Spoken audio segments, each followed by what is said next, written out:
올해가 종교개혁 500주년이 되는 해인데요. 저와 여러분 우리 모두가 이런 해를 사는 날 동안 지난다는 것이 정말이지 너무나 뜻깊은 일이 아닐 수가 없습니다. 또 이렇게 한국의 대표적인 개혁교회 중에 하나인 경향교회에서 저에게 이런 자리를 허락해 주신 것도 굉장히 큰 영광으로 생각하고 있습니다. 담임 목사님과 당회와 성도 여러분들께 감사를 드립니다.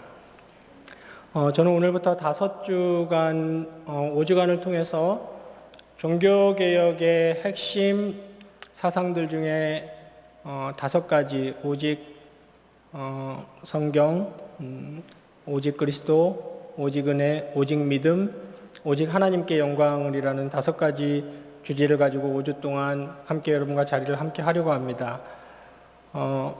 각 강좌는 약 30분 정도 진행이 될 것인데 시간이 30분 정도이기 때문에 핵심 사항을 아주 간결하게 여러분들과 함께 나눠보려고 하고요. 오늘은 또 서론적인 얘기를 좀 종교개혁에 대해서 서론적인 얘기를 좀 하다 보면은 오늘은 한 35분 정도 할애하지 않을까 생각하고 있습니다. 먼저 우리가 개혁주의 신학이라는 말을 많이 하는데요. 개혁주의라는 것은 정확히 말하면 종교개혁주의를 말합니다. 그것을 줄여서 개혁주의라고 부르기 때문에 우리가 개혁주의 신학 할 때는 일반적인 의미에서 사회개혁 아니면 교육개혁을 얘기할 때 일반 명사로서의 개혁을 의미하지는 않고 그때 그 당시에 종교개혁의 그 사상과 신학이라는 의미에서 고유명사의 차원에서 종교개혁주의를 개혁주의라고 부릅니다. 그래서 영어권에서는 레포메이션이나 리폼 들었을 때 첫 글자 R을 항상 대문자로 처리를 하는 것입니다. 이 종교개혁 사상은 천주교라는 곳에서 우리가 따로 갈라져 나오거나 떨어져 나온 그런 운동이 아니고 중세 암흑시대에 천주교의 잘못된 교리에 덮여있던 진짜 기독교, 진짜 성경주의를 하나님의 개혁자들을 사용하셔서 덮여있던 먼지를 털어내시고 세상 가운데 이렇게 드러낸 것입니다. 그러니까 정확히 말해서 기독교가 천주교에서 떨어져 나왔다는 바른 표현은 아니고 중세 암흑시대 천주교로부터 기독교는 원래 기독교로 성경, 예수교로 돌아갔다라고 표현하는 것이 맞습니다. 그래서 우리가 오늘부터 공부하게 될 이 5가지 주제, 5가지 오직은 서로 굉장히 유기적으로 맞물려 있고 또 공부를 하다 보면은 중복되는 것이 있을 것입니다. 그 중에서도 왜 오직 성경이라는 것이 가장 먼저 나왔느냐 하면은 나머지 4가지 오직 그리스도, 오직 믿음, 오직 은혜, 오직 하나님께 영광을 말하기 위해서는 오직 성경이 확립되어야 하기 때문입니다. 왜냐하면 그 4가지는 모두 다 성경에서 발견되고 성경으로부터 나오는 것이기 때문이죠. 그래서 신학자들은 이것을 formal cause, 전문용어로 형식인이라고 얘기했습니다. 그러니까 쉽게 말하면 무슨 사상을 개진시키고 발전시키는 데 있어서 그것이 바탕이 되는 것이 확보가 되어야 되는 것입니다. 다른 말로 더 쉽게 표현하자면 집을 지어 올리는데 설계도면과도 같다고 하겠습니다. 그래서 5가지 오직 중에 오직 성경이 가장 먼저 자리를 하게 된 것이죠. 그래서 오늘은 오직 성경 사상이 무엇인지에 대해서 저와 여러분이 함께 얘기를 해볼 텐데요. 먼저 하나님께서는 말씀하시는 하나님입니다. 그냥 앉아서 침묵하시고 내려다보시는 하나님이 아니고 하나님은 우리와 매우 달라서 절대적으로 성실하시고 완벽하게 신실하십니다. 그래서 하나님은 쉬지 않고 인간들에게 말씀을 하고 계십니다. 자연 계시를 통해서 말씀하실 뿐만 아니라 특별 계시인 성경을 통해서 인간들에게 얘기를 하고 계시는 것입니다. 하나님께서 인간들에게 먼저 얘기를 한다는 이 사상은 우리에게 매우 큰 축복이고 매우 큰 특권입니다. 왜냐하면 그 하나님의 뜻과 하나님의 생각은 인간이 수행이나 고행이나 득도나 어떤 구도자적 입장을 취해서 숙고 끝에 발견해낼 수 있는 것이 결코 아니기 때문입니다. 하나님께서 인간에게 먼저 열어서 보여주시지 않으면 알 수 없는 것들을 하나님께서 자비로 은혜로 인간에게 먼저 열어 보여주신 것이지요. 우리 인간이 살아가면서 누구나가 많은 주장들과 의견들을 가지고 있습니다. 우주의 기원에서부터 인간의 도덕성, 모든 존재하는 것들의 가치, 의미, 일상의 작은 행위들에 이르기까지. 근데 그런 것들이 어떤 것이 옳고 그른지 판단할 때 필요한 것이 규범, 기준이라는 것입니다. 다시 말해서 판단하기 위한 규범과 기준이 필요합니다. 이것은 누가 그것을 인정하든 인정하지 않든, 인식하든 인식하지 않든 누구에게나 적용되는 일입니다. 심지어는 어떤 사람이 나는 뭐가 뭔지 모르겠어 라는 답을 낼 때에도 그 사람은 자기는 모르지만 어떤 기준에 의해서 그 답을 낸 것입니다. 그런데 많은 사람들은 논리와 이성에 의존하기도 하고 또 감각이나 경험에 의존하기도 합니다. 그러나 저와 여러분 같은 참된 기독신자들에게 모든 것을 판단하는, 우리가 늘 고백하는 신앙과 행위의 최고 최종 기준이 무엇이겠습니까? 그것이 기록된 하나님의 말씀입니다. 기독신자들이 하나님의 말씀을 기준으로 받아들일 때 그것을 절대한 것으로, 유일한 것으로 받아들입니다. 왜냐하면 이 우주에서 하나님 자신보다 더 높고 권위 있는 권위는 없으며 그 성경은 하나님의 말씀이기 때문입니다. 그러니까 오직 성경, 절대 진리로 그것을 받아들이는 겁니다. 오늘날 유행하는 많은 사조 가운데 상대주의라고 불리는 것이 있는데요. 그 사상은 오직, 절대 이런 것을 굉장히 싫어합니다. 이것만 맞는 것은 없고 절대 맞는 것은 없다는 겁니다. 그가 맞을 수도 있고 당신이 맞을 수도 있고 내가 맞을 수도 있고 우리 모두가 다 맞을 수 있다는 겁니다. 그런데 그러한 분들이 빠져있는 오류 중에 하나가, 인간은 그러한 어떤 주의나 어떤 사상에서 절대 자유로울 수 없다는 것입니다. 그런 사람들은 어떤 주의나 절대나 오직을 싫어하면서도 자신들은 그토록 특정주의는 안 된다는 주의에 함몰되어 있을 뿐만 아니라 절대 같은 것은 절대로 안 된다고 우리 같은 성경 절대주의자들보다 더 절대적으로 반대를 하고 있습니다. 인간이 왜 그렇게 어떤 주의나 사상에서 자유로울 수 없는 것입니까? 그것은 인간은 독립적인 존재가 절대 아니기 때문입니다. 이 우주에서 독립적으로 혼자 아무런 간섭도 받지 않고 영향도 받지 않고 스스로 존재할 수 있는 존재는 오직 하나님 한 분밖에 없습니다. 모든 존재하는 모든 것들, 피조물들이나 인간을 포함한 모든 것들은 이 하나님을 의존해서 존재하게 되어 있는 의존적 존재로 지음을 받았습니다. 그렇기 때문에 인간은 스스로 아무 것에도 얽매이지 않고 어떤 주의에도 속하지 않은 양 독립적인 존재인 척하지만 사실은 절대 독립적일 수가 없는 것이죠. 그렇다면 인간이 자신이 오로지 유일하게 의지해야 할 하나님의 자리에서 하나님을 끄집어내렸다면 스스로 독립적인 존재가 될 수 없는 것입니다. 그 자리에는 다른 무엇인가를 채워넣습니다. 그러면 신앙과 행위의 유일한 기준으로 삼아야 할 하나님의 말씀 대신에 인간이 의지하는 기준, 판단 기준은 무엇이겠습니까? 그것은 곧 인간의 자율성이라는 것입니다. 첫사람 아담과 이브도 인간의 자율성을 의지했기 때문에 실패를 맛보았던 것입니다. 하나님께서는 하나님을 의지하고 하나님을 의존하라고 하나님의 말씀을 주셨는데 죄가 와서, 사탄이 와서 물어봤습니다. 진짜로 말씀하시더냐? 이 말은 그 말이 유일한 말인 것 같냐? 그 말만 옳다고 생각하니? 이런 말입니다. 그리고 하나님은 너희가 그 실과를 따먹는 날에는 정령 죽으리라 라고 말씀하셨지만 사탄은 정확히 반대의 얘기를 했습니다.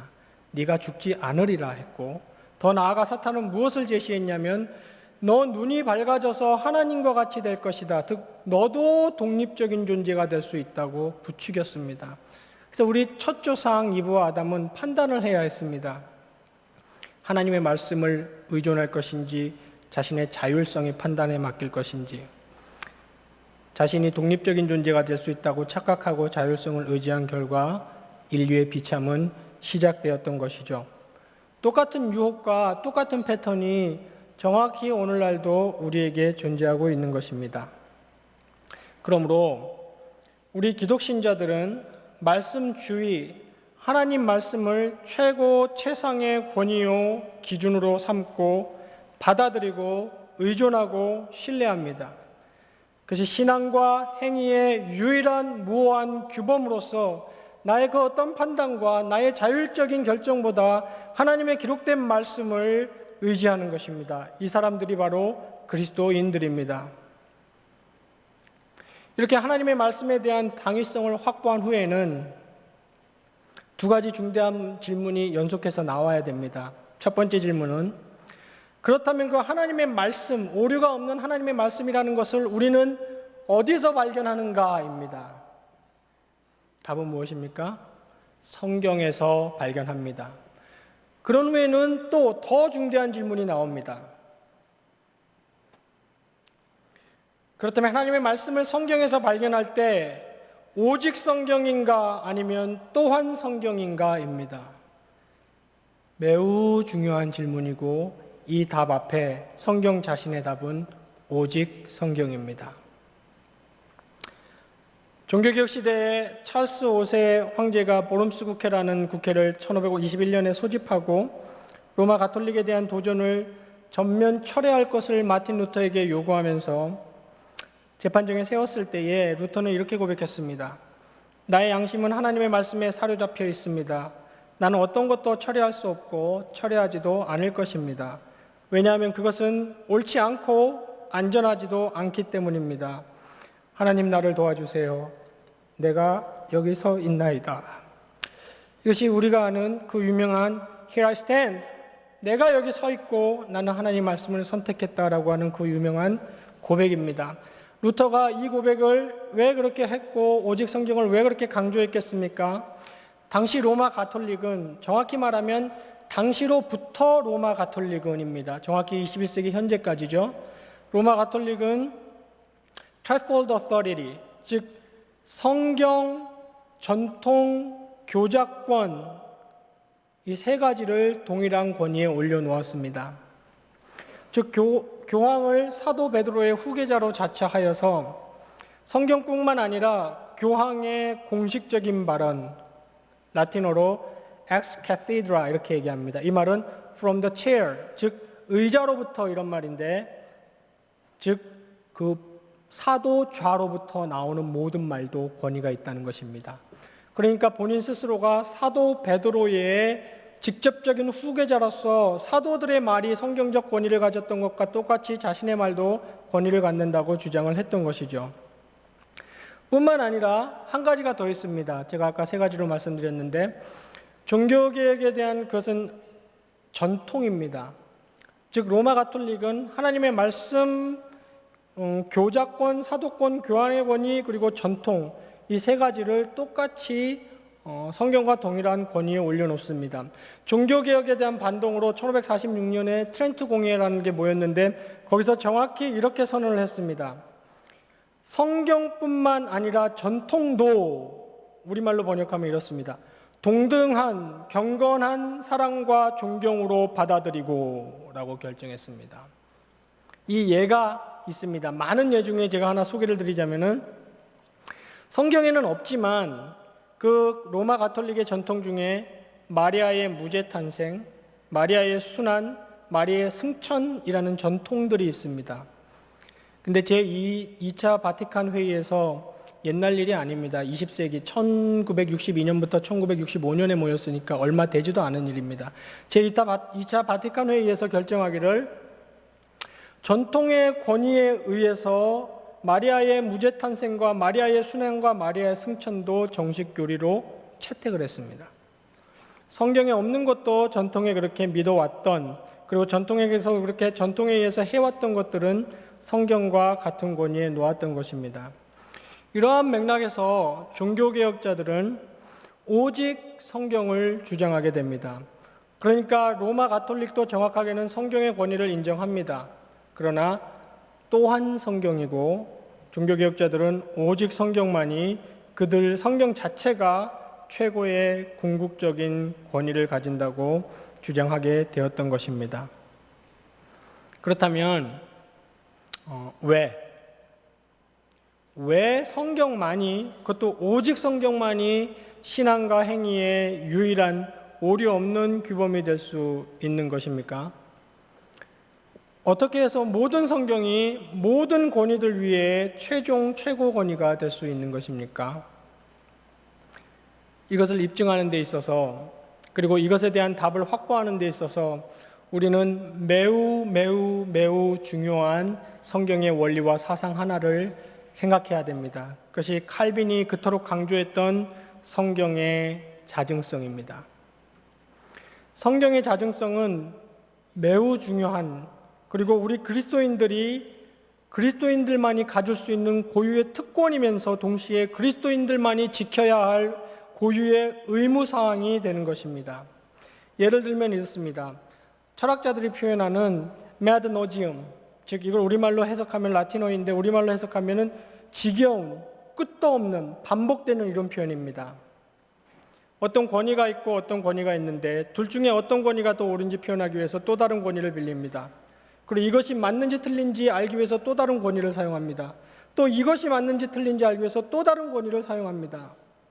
ad nauseam, 끝이 없습니다.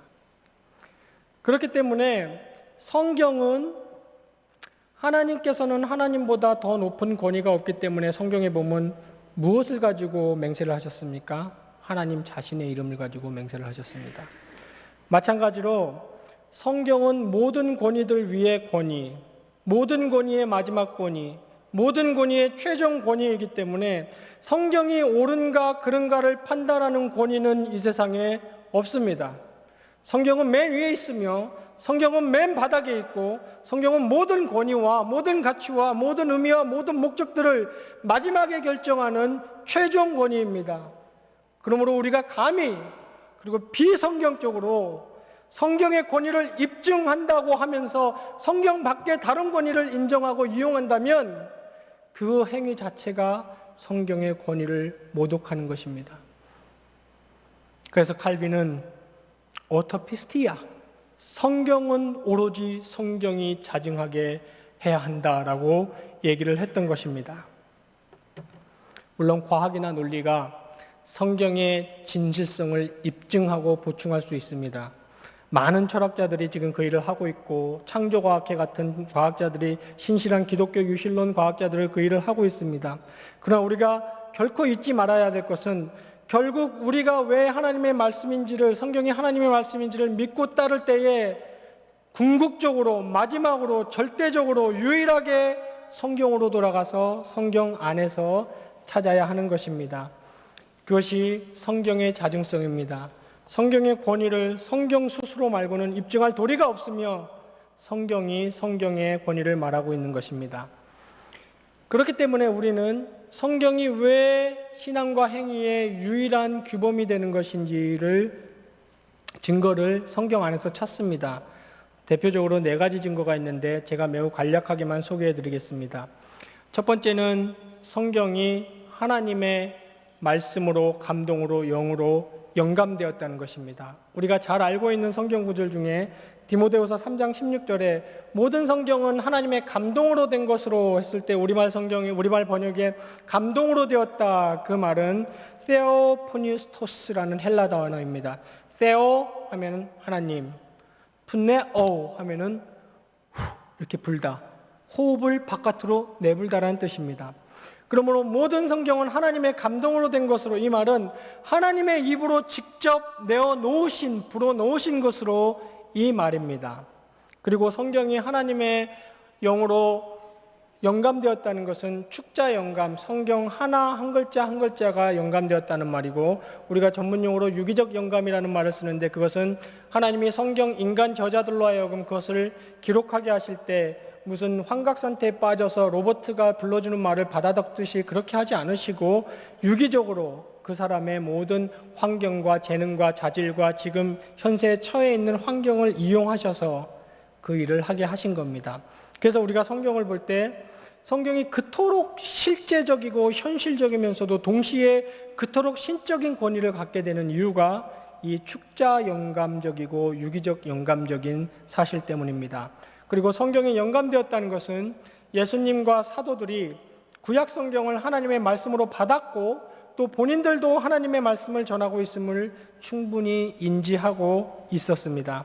둘째로 중요한 증거 중에 하나가 성경의 무엇성입니다. 베드로후서 1장 20절에 예언은 언제든지 하나님의 뜻으로 낸 것이 아니요 오직 성령의 감동하심을 받은 사람들이 하나님께 받아 말한 것임이라 라고 하면서 성경의 영감성을 재차 강조했는데, 성경의 영감성에서 자연스럽게 파생되어 나오는, 귀결되어 나오는 것이 성경의 무엇성입니다. 그러므로 성경의 주장과 내용에 전혀 오류가 없다고 성경은 선언합니다. 그리고 성경이 바르게 해석되기만 한다면 그 성경은 시대나 지역이나 개인을 초월해서 절대적인 진리가 됩니다. 성경 원본에 오류가 없지만 성경 사본이나 역본은 약간의 번역의 표기상의 오류가 있을 수는 있습니다. 지금 저와 여러분이 보고 있는. 그러나 그것이 현재 우리가 사용하고 있는 역본들을 신뢰할 수 없다는 의미는 결코 아닙니다. 그 모든 역본과 사본들은 놀라울 정도로 정확하며 간혹 원본이 무엇을 의미하는지 이해하기 난해한 구절들이 있지만 그것들은 성경 자체의 신뢰성을 해칠 만큼 중대한 것들이 못 됩니다. 또 더욱이 예수님과 사도들도 성경 사본과 역본을 사용하였습니다. 예수님이 회당에 들어가셔서 이사야서를 읽으실 때 그 모든 것들은 다 사본이었을 뿐만 아니라 구약의 솔로몬이나 히스기야나 에스라 같은 인물들도 동일하게 성경 역본을 사용하였던 것입니다. 그러므로 우리는 하나님께서 당신의 말씀을 기록해 하시고 보존하시는 하나님의 섭리가 우리 시대에도 여전히 있음을 잊지 말아야 됩니다. 네 가지 증거 중에 세 번째 증거는 성경의 명료성입니다. 로마 가톨릭이 크게 범하고 있었던 오류 중에 하나도 이것입니다. 그 사람들은 성경은 난해하고 심오하기 때문에 일반인들을 읽어서는 안 되며 사제를 통해서만 읽고 죄사함 고백도 사제를 통해서만 해야 된다고 가르쳤습니다. 그러나 자신을 겸손하게 하나님의 말씀에 내어 맡기고 순전한 마음으로 하나님을 의지하고 성령의 도우심을 바랄 때 모든 성경의 내용들은 명확하게 이해될 수 있는 것들입니다. 예수님은 이 표현을 자주 사용하셨습니다. 너희가 읽어보지 못하였느냐.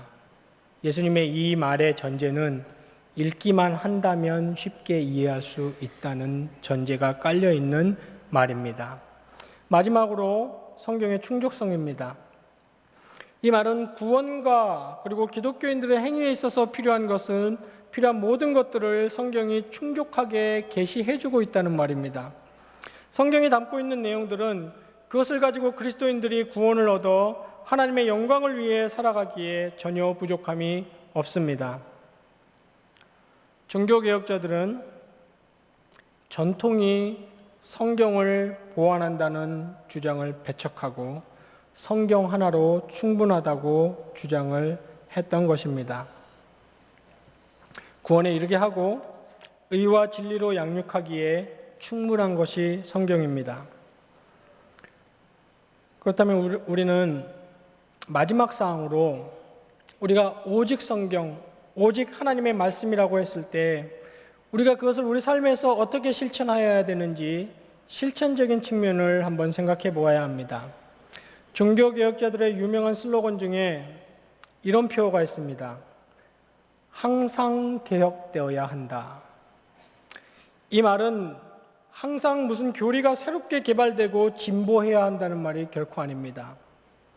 항상 개혁되어야 한다라고 외쳤을 때 그 말의 뜻은 항상 우리는 성경으로 돌아가서 성경의 기준에 맞추어 보고 성경의 빛에 비추어 보고 우리를 점검해 보는 일을 우리 삶에서 계속 해 나가야 된다는 의미입니다. 항상 개혁되어야 한다라고 주장을 했던 것입니다. 이 오직 성경의 실천적 적용을 5가지 면으로 제가 정리를 해봤습니다.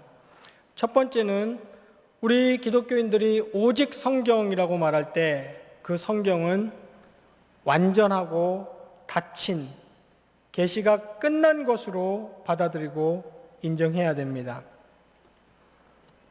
절대 잊지 마시기 바랍니다. 더 이상 하나님으로부터 오는 무오한 계시는 없습니다. 그것은 종교개혁자들이 그토록 철저히 싸웠던 전통과 교위권을 성경과 동일한 위치에 올려놓는 일을 우리가 되풀이하는 것입니다. 오늘날도 계시가 있다고 주장한다면 말입니다. 성경엔 기록된 말씀에 가감하는 자에게 저주가 있을 것을 엄히 선포하고 있습니다. 히브리서 1장 1절로 2절에는 이렇게 말합니다.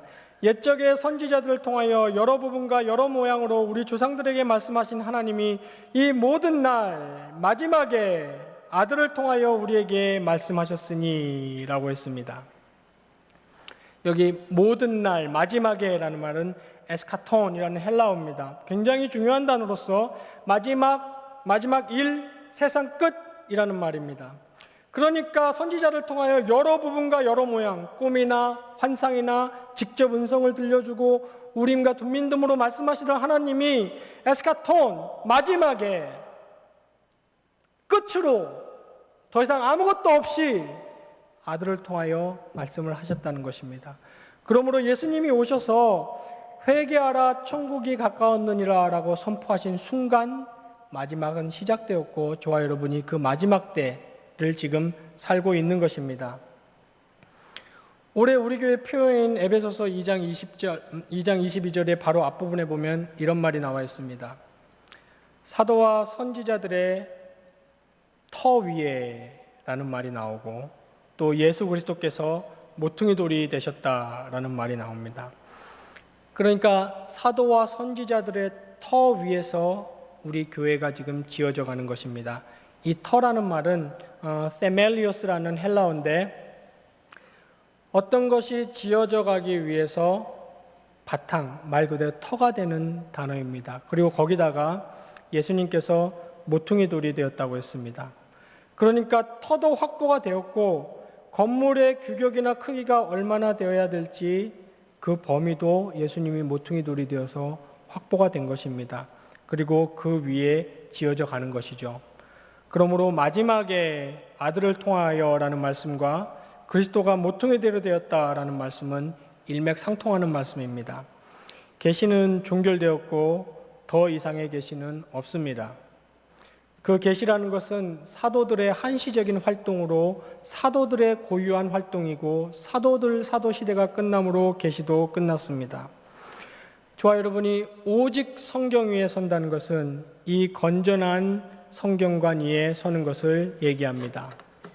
두 번째로 우리가 오직 성경이라고 말할 때에 저와 여러분이 또 매우 중요하게 염두에 둬야 할 것이 있습니다. 그것은 어떤 체험이나 경험보다 말씀주의로 살아야 한다는 것입니다. 오늘날은 체험과 경험을 굉장히 강조하는 시대입니다. 그러나 여러분, 그 어느 체험보다 더욱 생생하고 의미 있는 체험이 무엇입니까? 그것은 성경 체험입니다. 하나님이 당신의 말씀을 기록해 하시고 섭리로 보존하시고 우리로 하여금 읽게 하시며 성령의 내적 조명하심을 통하여 그것이 믿어지게 하시는 이 체험이야말로 가장 신비롭고 가장 확실한 최고 최상의 체험입니다. 그 성경에서 하나님을 만나고 그 성경에서 하나님의 뜻을 발견합니다. 이것의 좋은 예도 성경에 나와 있습니다. 베드로나 사도 바울 같은 사도들입니다. 성경 신비체험, 신앙체험으로 말하자면 베드로를 따라갈 사람은 아무도 없습니다. 변화산에 직접 있었고 안진뱅이가 일어나고 소경이 눈을 뜨고 보리떡 5개와 물고기 2마리로 5,000명이 먹고 예수님이 무리를 걸으시는 것을 다 보고 체험했던 사람입니다. 그러나 성경 어디에도 베드로가 그리스도의 십자가와 부활을 복음을 전파할 때에 자신의 체험을 의지하고 체험을 제시한 적이 단 한 번도 없습니다. 오히려 사도 베드로는 사도행전 2장에 3,000명을 회개시킨 설교에는 이렇게 시작합니다. 내 말에 귀를 기울이라. 곧 선지자 요엘을 통하여 말씀하신 것이니 라고 하면서 그 모든 설교는 시종일관 하나님의 기록된 말씀에 철저히 바탕하고 있습니다. 베드로가 쓴 베드로의 서신 역시도 철저히 기록된 말씀에 근거하고 있습니다.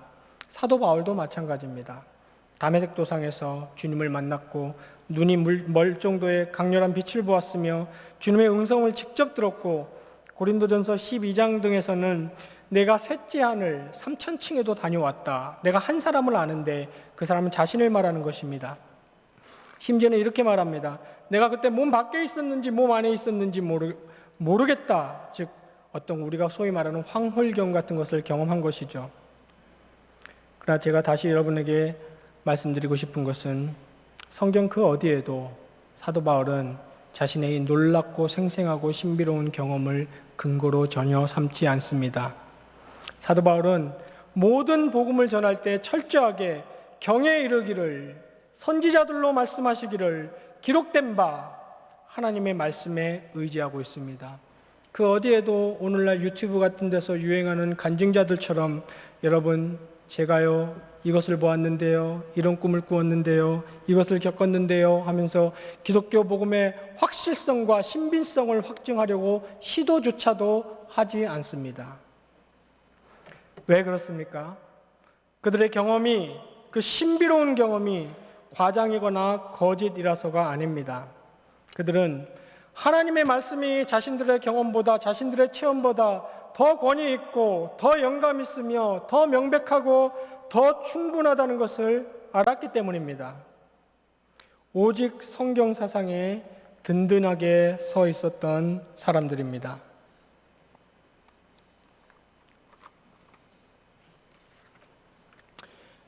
또 셋째로 성경이 신앙과 행위의 유일한 규범으로서의 성경이라고 얘기할 때에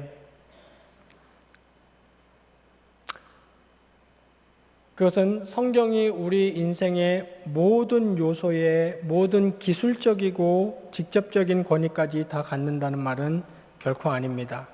그리고 또 아울러서 과학이나 역사를 무시하고 완전히 제껴놓고 오직 성경만을 봐야 된다는 말은 결코 아닙니다. 과학도 권위가 있고 역사도 권위가 있고 우리가 일생생활 가운데서 누리는 이루 셀 수 없는 권위들이 있습니다.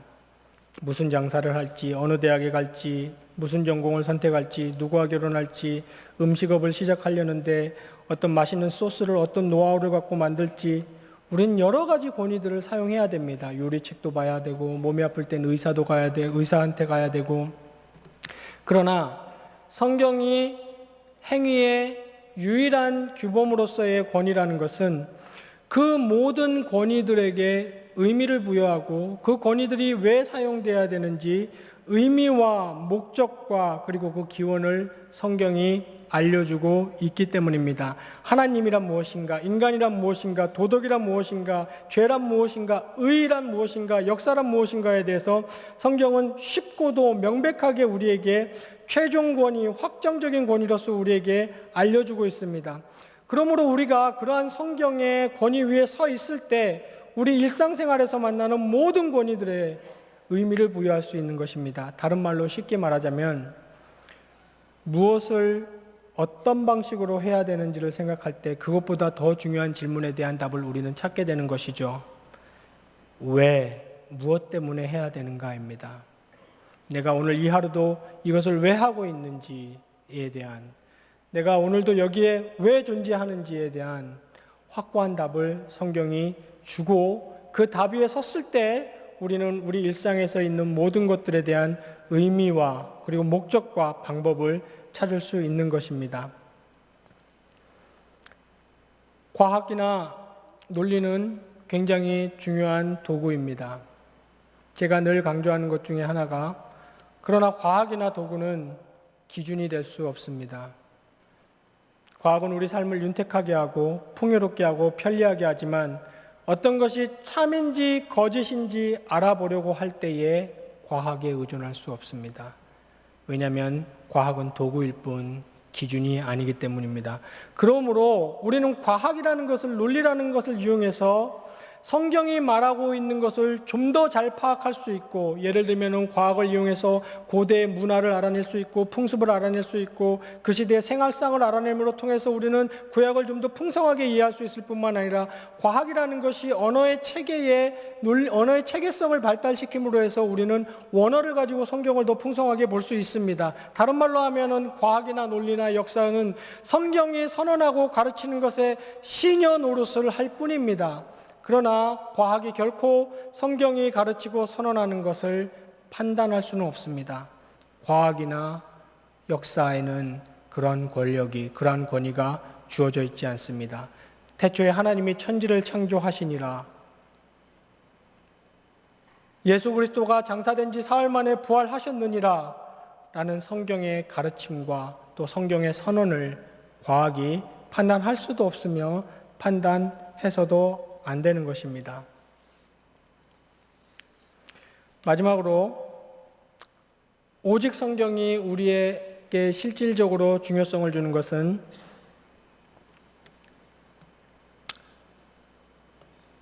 교회는 오로지 성경만을 선포하고 가르쳐야 되며 우리는 그 교회가 선포하는 성경을 믿고 따라야 한다는 것입니다.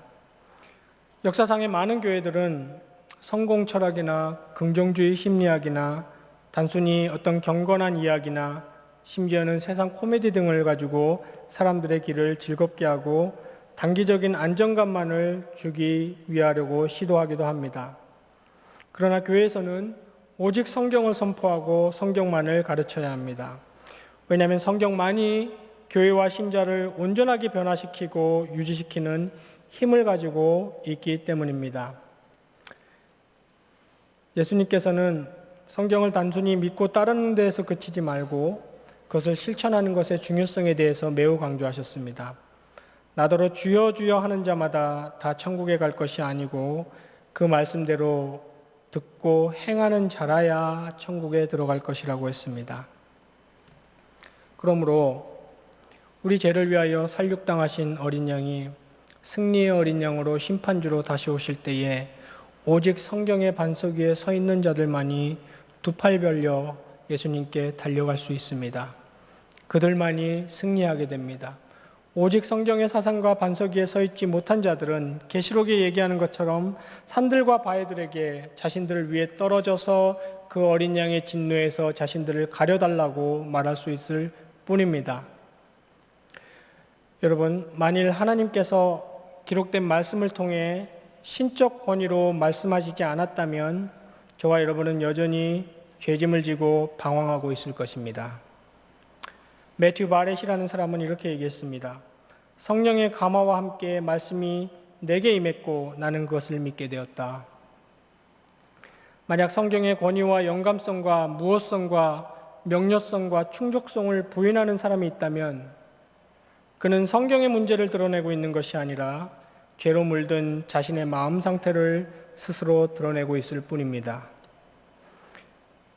싱클레어 퍼거슨이라는 학자는 이렇게 얘기했습니다.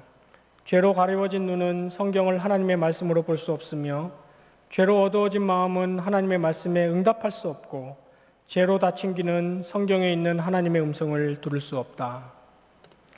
그러나 놀라운 것은 성령께서 역사하실 때 우리는 성경 말씀 앞에 화로다 나여 망하게 되었도다. 나는 입술이 부정한 사람이요 라고 고백하고 차마 입을 열 수 없게 됩니다. 그러나 그 성령께서 다시 한번 우리의 입을 여실 때는 우리 모두는 하나님의 도는 완전하고 여호와의 말씀은 순수하니 그는 자기에게 피하는 모든 자에게 방패의 실이로다 라고 고백하게 될 것입니다. 오직 말씀의 반석 위에 집을 짓는 자만이 비가 내리고 창수가 나고 바람이 불 때 휩쓸려 내려가지 않습니다. 말씀의 반석 위에 집을 짓지 않는 자는 화창할 때는 온전할 줄 모르나 비가 내리고 창수가 나고 바람이 불게 되면 그 무너짐이 매우 심하게 된다고 성경은 우리에게 알려주고 있습니다. 이 오직 성경, 하나님의 말씀은 종교개혁자들의 가슴에 불을 지폈습니다. 하나님의 말씀은 살아있고 운동력이 있으며 좌우의 날섬 어떤 검보다도 예리하여 혼과 영과 및 관절과 골수를 찔러 쪼개기까지 하기 때문입니다. 또 하나님의 말씀에는 의가 나타나서 믿음으로 믿음에 이르게 하기 때문입니다. 그 종교개혁자들의 참된 후예들인 우리 경영의 성도들의 마음에도 하나님께서는 그 동일한 말씀으로 불을 지피셨습니다. 그리고 우리는 성실하게 성경을 붙잡고 살아간다면 그 불은 우리의 영원한 본향인 새하늘과 새 땅에 이르도록 영원히 꺼지지 않을 것입니다. 오직 성경에 철저히 붙들리고 말씀 위에 굳게 서서 하나님의 사람 그리고 종교개혁의 후예들로 환난과 핍박 중에도 승리의 삶, 영광의 삶을 누리는 경애의 모든 성도들 되시기를 간절히 바라겠습니다.